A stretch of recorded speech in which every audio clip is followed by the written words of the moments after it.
로마서 11장 13절에서 24절까지의 말씀입니다. 내가 이방인인 너희에게 말하노라.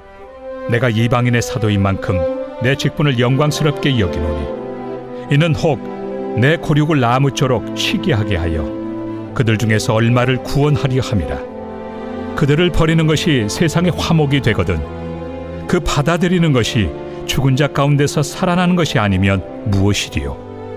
제사는 처음 익은 곡식가루가 거룩한즉 떡덩이도 그러하고 뿌리가 거룩한즉 가지도 그러하니라. 또한 가지 얼마가 꺾이었는데 돌 감람나무인 내가 그들 중에 접붙임이 되어 참 감람나무 뿌리의 진액을 함께 받는 자가 되었은즉 그 가지들을 향하여 자랑하지 말라. 자랑할지라도 내가 뿌리를 보존하는 것이 아니요 뿌리가 너를 보존하는 것이니라. 그러면 내 말이 가지들이 꺾인 것은 나로 접붙임을 받게 하려 함이라 하리니 옳도다. 그들은 믿지 아니함으로 꺾이고 너는 믿음으로 섰느니라. 높은 마음을 품지 말고 도리어 두려워하라. 하나님이 원 가지들도 아끼지 아니하셨은즉 너도 아끼지 아니하시리라. 그러므로 하나님의 인자하심과 준엄하심을 보라. 넘어지는 자들에게는 준엄하심이 있으니 너희가 만일 하나님의 인자하심에 머물러 있으면 그 인자가 너희에게 있으리라. 그렇지 않으면 너도 찍히는 바 되리라. 그들도 믿지 아니하는데 머무르지 아니하면 접붙임을 받으리니 이는 그들을 접붙이실 능력이 하나님께 있습니다. 내가 원 돌 감람나무에서 찍힘을 받고 본성을 거슬러 좋은 감람나무에 접붙임을 받았으니 원 가지인 이 사람들이야 얼마나 더 자기 감람나무에 접붙이심을 받으리야. 아멘. 여러분, 어제 새벽 말씀 기억나세요? 어제 새벽 말씀은 유대인 너희들에게도 소망이 있다, 이런 이야기를 하나님께서 하셨습니다. 그리고 이렇게 일깨워 주셨죠. 너희는 원래 은혜를 먼저 받은 자였다 말씀을 하시고, 근데 지금 너희의 상태는 잘못된 지식과 열심에 빠져 있으니 거기서 돌아와라. 그리고 하나님은 계속 유대인들이 돌아오기를 기다리고 계신다 라고 하는 그런 말씀이었습니다. 그리고 오늘 말씀을 좀 잘 보니까요, 오늘 말씀은 그 대상이 좀 바뀌었는데, 오늘 말씀의 대상은 유대인에게서 이제 이방인으로 이렇게 좀 초점이 바뀌어져 있는 그런 내용을 좀 볼 수가 있습니다. 그러니까 여기서의 이방인은 여러분 이런 사람이거든요. 유대인이 아닌데 구원을 받은 사람, 유대인이 아닌데 구원을 받은 사람을 이방인이라고 이렇게 이야기하고 있습니다. 그 당시에 여러분 지금 우리가 로마서를 보고 있는데, 이 로마서는 바울이 로마 교회에게 편지를 썼던 내용이잖아요. 근데 그 교회에는 어떠한 구성원들이 되어져 있었느냐? 유대인들도 있었고 이방인들도 같이 이렇게 섞여 있는 그 성도들의 구성을 가지고 있었던 겁니다. 그래서 바울이 유대인에게도 이야기를 해주고 이번에는 이방인들에게도 이야기를 해주는 그런 내용. 그리고 다시 내일 말씀을 또 보면 유대인의 그 구원으로 11장이 마무리되어지는 그런 구성을 이렇게 가지고 있는 거죠. 그리고 오늘 말씀에 보면 비유의 말씀이 나오는 것을 여러분 볼 수가 있어요. 참 감람나무와 돌 감람나무에 대한 비유입니다. 또 이 참 감람나무는 누구를 이야기하느냐?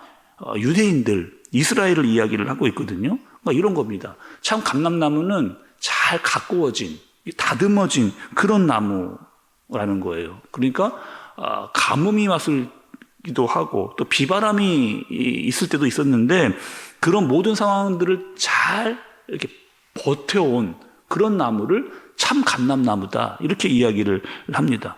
그래서 농부가 이 참 감람나무를 참 많이 관심을 가지고 가꾸어 온 거죠. 비가 올 때 흔들리지 않도록 나무도 대주고, 또 가뭄이면 물도 대가지고 이 참 감람나무를 잘 농부가 키워서 흔들리지 않고 잘 자랄 수 있도록 관심을 많이 가지고 애를 많이 썼습니다. 그러니까 이 참 감람나무는 무엇이냐? 이스라엘인데 농부가 관심을 많이 갖고 잘 키웠는데, 이 참 감람나무였던 이스라엘이 어떻게 했느냐? 믿음대로 살지를 않는 거예요. 하나님을 제대로 알지를 못하는 겁니다. 그러니 하나님이 어떻게 하셨느냐?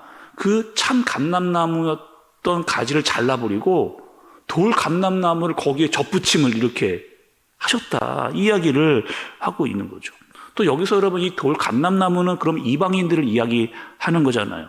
이 돌 감람나무는 원래 내버려져 있었던 가지였습니다. 벌어져 있었던 가지였는데 제대로 자라지도 못하고 어떠한 모양도 이렇게 갖추지 못하고 있었던 그런 가지고 또 열매가 없었던 그런 완전히 이렇게 내버려져 있었던 그런 돌 감람나무를 가져다가 참 감람나무에다가 접붙임을 해서 다시 양분을 빨아 올릴 수 있도록 그렇게 농부가 그렇게 이제 했다는 이야기를 해주시는 거죠. 여러분, 바울이 지금 이 설명을 여러분 왜 하고 있었을까요? 하게 됐을까? 아까 말씀드렸던 대로 로마에는 유대인들과 이방인이 뒤섞여 있었다. 그리고 여러분 그들에게 갈등이 있었습니다. 교회 안에 유대인과 이방인이 있었는데 그들이 갈등이 있었어요. 그럼 어떤 갈등이 있었을까요? 이런 겁니다. 유대인들은 이방인들을 무시했습니다. 은근히 너희는 같은 교회 안에 있지만 너희는 구원받지 못한 그런 존재라고 하는, 그리고 같은 교회 안에 있지만 너희는 우리보다 하등하다, 밑에야 라고 하는 마음을 누가요? 유대인들이 그렇게 가지고 있었죠. 가치는 있었지만 깊이 나누지는 않겠다. 이런 마음을 유대인들이 가지고 있었던 겁니다. 그런데 이방인들이 알게 된 게 있어요. 어떤 게 알게 됐느냐? 우리에게도 구원이 임했구나.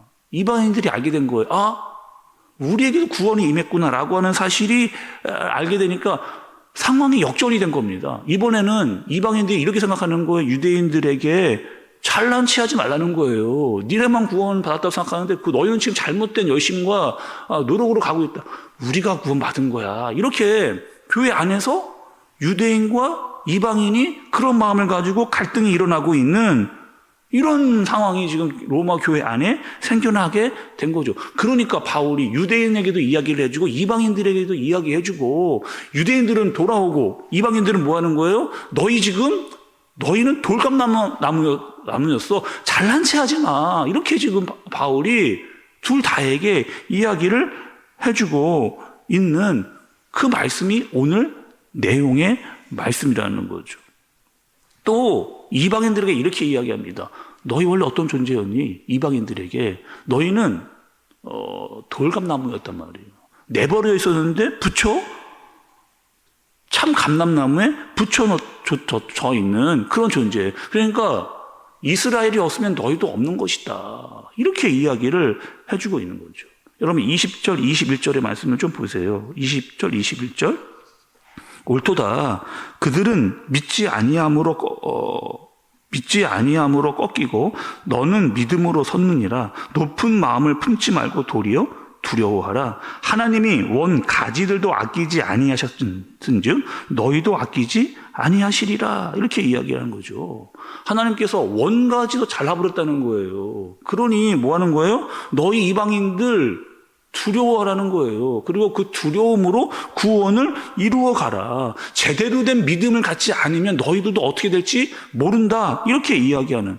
그러니 너희가 받은 구원이 얼마나 큰 것인 줄을 알고 그 구원을 이루면서 살아가는 그런 삶을 살아가야 된다라고 이야기를 그렇게 하시는 거죠. 결국에 여러분 유대인과 이방인 모두에게 이 신앙의 긴장감을 가지고 줄 수 있는 말씀을 바울이 지금 해주고 있는 겁니다. 또 한 가지 여러분 좀 볼게요. 22절을 좀 보세요.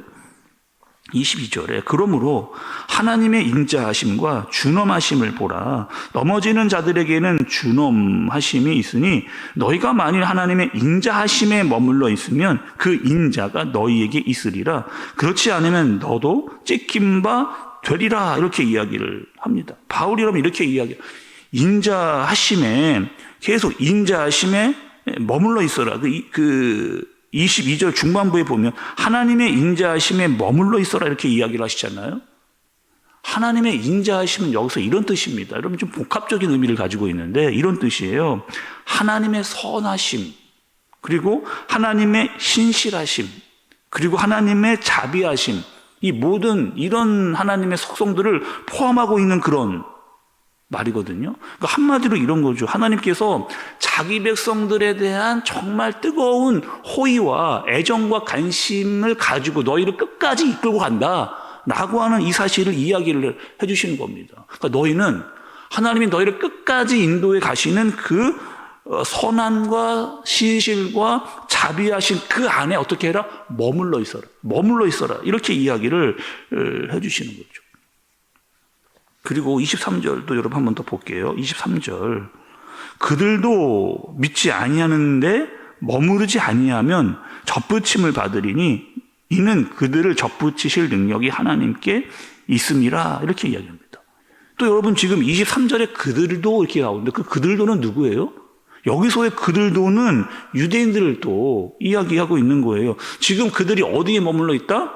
믿지 아니하는데 머물고 있다. 그런데 너희들도 돌아오면, 너희들도 깨닫고 돌아오면 다시 접붙이실 능력이 하나님께 있다라고 이렇게 이야기하는 거죠. 근데 지금 너희는 어디에 머물러 있느냐? 하나님의 그 구원하신 밖에 다른 곳에 머물러 있으니 돌아온다면 얼마든지 하나님께서 다시 접붙임을 해 주시겠다. 그럴 능력이 하나님께 있다. 하나님의 인자하심에 다시 머물도록 하실 수 있는 분이 하나님이다. 이렇게 이야기하는 거예요. 그러니 너희는 어떻게 하라는 거예요? 결국에 유대인 너희들도 돌아와서 예수 그리스도에게 접붙임 되라는 거예요. 유대인 너희들도 어디에? 예수 그리스도에게 접붙임 되어라. 이렇게 이야기를 하고 있는 겁니다. 계속 이리로 저리로 너희들이 마음대로 살지 말고 너희들이 옳다라는 거 따라가지 말고 예수 그리스도께 접붙임 되어서 살아가라. 이렇게 이야기를 하는 거죠. 오늘 결국 바울은 로마 교회에 있었던 유대인과 이방인 모두에게 말씀을 같이 전하고 있는 겁니다. 잘못된 열심과 지식으로 나아가고 있는 유대인들에게는 돌아오라. 이렇게 이야기를 했고 또 구원을 받은 이방인들에게는 그 구원이 어떤 것인지를 알고 너희는 두려움으로 그것을 이루어가라. 이렇게 말씀을 하고 계시는 거죠. 결국 여러분 우리는 어떤 사람들이에요? 우리는 하나님께 구원을 받은 사람들입니다. 그럼 어떻게 하는 거예요? 그 구원을 감사하면서 예수 그리스도께 접붙임 받은 사람으로 하나님의 인자하심에 머물면서 그 구원을 이루어가라. 결국에 이 말씀을 우리에게 해주시는 겁니다. 여러분 그 사실을 알고 오늘 하루도 다른 데에 접붙임 되지 말고 예수 그리스도께 접붙임 되어져서 그분이 주시는 능력과 그분이 주시는 양분과 그분이 주시는 능력으로 말미암아 살 수 있는 오늘 하루를 그렇게 살 수 있는 저와 여러분들이 되어지시기를 예수님의 이름으로 축복합니다. 기도하겠습니다. 하나님 아버지, 우리가 하나님의 인자하심에 거할 수 있도록 그분의 선하심, 그분의 신실하심, 그리고 자비하심에 거하며 내가 구원받았다라고 하는 사실을 정말 기쁨과 감사로 알고 그 구원을 이루며 살아가는 삶을 살아가도록 인도하여 주옵소서. 우리가 잘못된 생각에 빠지지 않도록 또 신앙이 나태해지지 않도록 주님께서 인도해 주시고 다른 곳에 머무르지 않도록 인도하여 주옵소서. 하나님의 인자와 예수님께 접붙임 받은 자로 말씀과 기도가 힘이 되어 그렇게 살아갈 수 있는 오늘 하루 그런 신앙생활이 되어지도록 우리를 붙드시고 인도하여 주옵소서. 예수님의 이름으로 기도드리옵나이다. 아멘.